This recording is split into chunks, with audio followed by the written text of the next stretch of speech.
বলো না যুবক, কতদিন হয় বলতেও পারো না ফজরের ওয়াক্ত কখন, ফজরের সূর্য কেমন, ফজরের হাসি কেমন, ফজরের বরকত কেমন। আল্লাহ তাআলা বলেন ও কোরআন আল ফজর আই সালাত আল ফজর।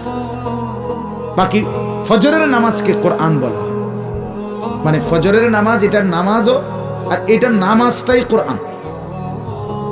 তাফসিরে লিখছে মানে হলো এই, ফজরের নামাজ যেন কোরআনুল করিমের লম্বা তেলাওয়াত দিয়ে মোড়াইয়া প্যাকেটিং করিয়া ফজরের নামাজ দেওয়া হয়েছে।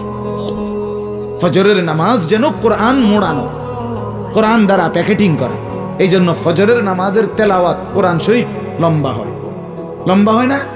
হ্যাঁ, লম্বা তেলাওয়াত। স্বাভাবিক যেই কোনো ইমাম 4 ওয়াক্ত নামাজের চাইতে ফজরের ওয়াক্তে কোরআন শরীফ তেলাওয়াত করে কি একটু বেশি, একটু লম্বা।